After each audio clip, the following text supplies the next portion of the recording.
আজই সাবস্ক্রাইব করুন এবং দেখুন আপনার প্রিয় শো। শেষ পাওয়া খবরে জানা গেছে তরুণী ডাক্তার এখন সুস্থ আছেন। হাতে লাগা গুলি বের করা হয়েছে। অবস্থা অবস্থা স্থিতিশীল। আসলে দিদি, পিয়ালবনি তো রিমোট এরিয়া, তাই ওখানে নেটওয়ার্ক ইস্যু হয়। ও আমাকে সবটা জানিয়েছিল, পৌঁছে আমাকে জানিয়েছিল ওদের মেডিকেল ক্যাম্প থেকে অনেকটা দূরে গিয়ে ফোন করতে হচ্ছে আর কি। নেটওয়ার্কটা ওখানেই পাওয়া যাচ্ছে। দিদি, আমি তোমার খবর ওকে দিয়েছি, ও সবটা জানে, আর ও তোমায় নিয়ে খুব চিন্তাও করছিল। আমার খারাপ লাগছিল একটু, মানে চিন্তাই হচ্ছিল আর কি। ও তো সবসময় ফোন করে আমাকে, খবর নেয়, তারপর জানে যে আমার শরীর খারাপ, আমি হসপিটালে আছি। অনির্বাণকেও একটা ফোন করেনি, আমাকেও একটা ফোন করেনি।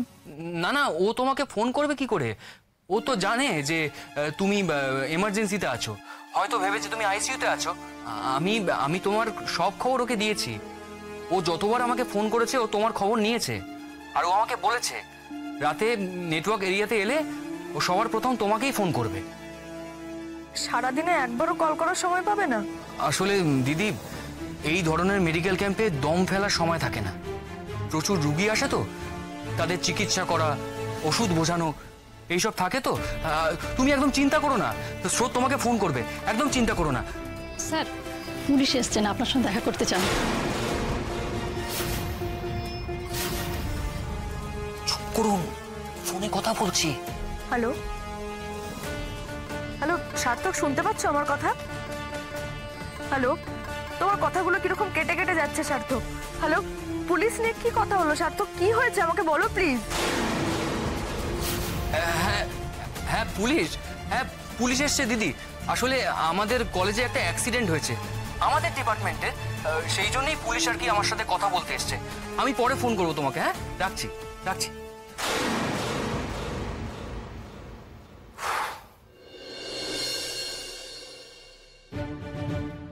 এক্ষুনি বললো বাড়িতে আছে, এখন আবার বলছে কলেজের অ্যাক্সিডেন্টে।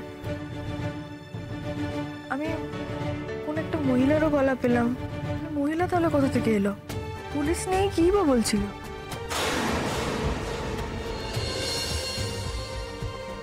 সার্থক কি আমার কাছ থেকে কিছু লুকোচ্ছে?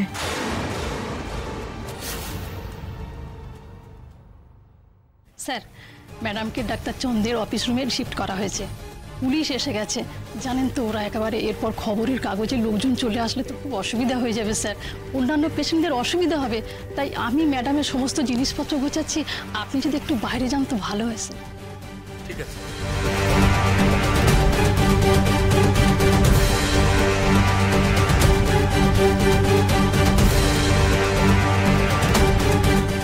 মেসি ভাই, তোর কথা আমার মনের মধ্যেই থাকবে।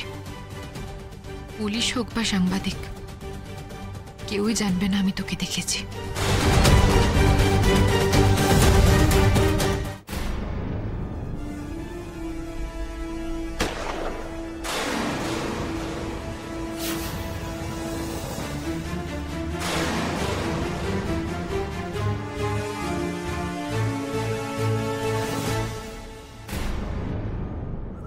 আমি তোকে মেরে ফেলতে চাইনি স্রোত, আমি মারতে চাইনি তোকে,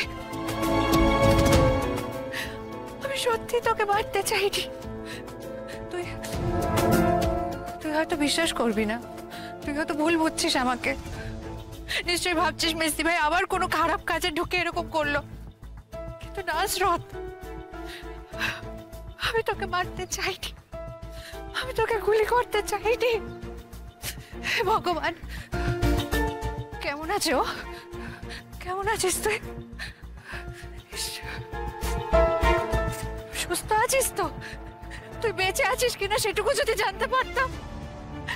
ভগবান, অনেক হয়েছে নীলাঞ্জনা, এবার কান্নাটা বন্ধ করো। গতকাল থেকে তোমাকে তোমার নিজেকে কন্ট্রোল করার জন্য অনেক সময় দেওয়া হয়েছে, আর না, সময় নষ্ট করার মতো এত লাক্সারি আমাদের হাতে কিন্তু নেই। অনেক সময় নিকটজনের মৃতদেহ ফেলে আমাদের লুকিয়ে পড়তে হয় মিশনের তাগিদে। আর এখানে তো তোমার হাত ফসকে একজনের গায়ে গুলি লেগেছে, সে মরেনি, বেঁচে আছে। এখন চলো, অনেক কাজ আছে, যেতে হবে। হ্যাঁ কমান্ডার, আমি তৈরি। কি কাজ বলো, আমি তৈরি। আমাদের কালকের বাকি কাজটা শেষ করতে হবে। বাকি কাজ? না, আবার কোনো অপারেশন নয়, গ্রামে অনেক কাজ বাকি আছে নীলাঞ্জনা। আমরা যে ওষুধগুলো আনতে পেরেছি সেটা নিয়ে তুমি আর আমি ভবেশ ডাক্তারের কাছে যাব। লোকটা যদিও এখন চোখে দেখে না, হাত কাঁপে, খুব খিটখিটে হয়ে গেছে, তবে ডাক্তার ছিল একদম ওস্তাদ। আমাদের অনেক কাজ করেছে একটা সময়, ছুটে ছুটে আমাদের ডেরায় গিয়ে আমাদেরকে সারিয়ে তুলেছিল। তার কাছে কেন যাবে? তুমি তো বলছো সে এখন চোখে দেখতে পারে না। হ্যাঁ, চোখে দেখতে পায় না ঠিকই, কিন্তু ওর অসুখ ধরার ক্ষমতা অব্যর্থ। তুমি আর আমি ওর চোখ হব। আমরা ওষুধগুলো নিয়ে গিয়ে ওষুধের নাম আর কম্পোজিশন বলবো, জেনে নেব কোনটা কিসের ওষুধ। এখানে মেডিকেল ক্যাম্প যখন করেছে তখন ওই লুট করা ওষুধের পেটিতে জ্বর, পেট খারাপ, ম্যালেরিয়া, কৃমি, এই সব কিছুর ওষুধ নিশ্চয়ই থাকবে। আপাতত সেগুলো দিয়ে কাজ শুরু করা যাক। একটা কথা বলার ছিল শুধু। বলো। একটা উপকার করবে, কোনোভাবে ফোন করে বা কোনো একটা উপায়ে একটা খবর পাওয়ার চেষ্টা করবেন। মানে স্রোতের একটা খবর, ও কেমন আছে না আছে।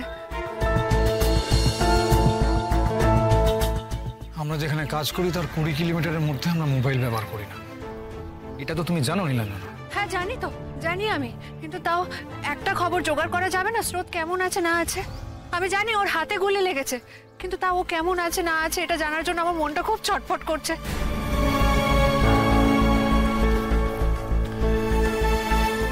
প্রথম পাতার শেষের দিকে তোমার খবরটা আছে, পড়ে নাও। শুধুমাত্র তোমার জন্য সকালবেলা 10 কিলোমিটার সাইকেল চালিয়ে টাউনে গিয়ে খবরটা নিয়ে এসেছি। স্বাস্থ্য শিবিরের দুষ্কৃতী হানা, আহত একজন। পিয়ালবনিতে স্বাস্থ্য পরিষেবা দিতে আসা কলকাতার ডাক্তার দলের ওপর ডাকাত দলের হামলা। আহত ডাক্তার স্রোতস্বিনী সেনগুপ্তকে সাব ডিভিশনাল হাসপাতালে নিয়ে যাওয়া হয়। শেষ পাওয়া খবরে জানা গেছে তরুণী ডাক্তার এখন সুস্থ আছেন। হাতে লাগা গুলি বের করা হয়েছে, অবস্থা স্থিতিশীল।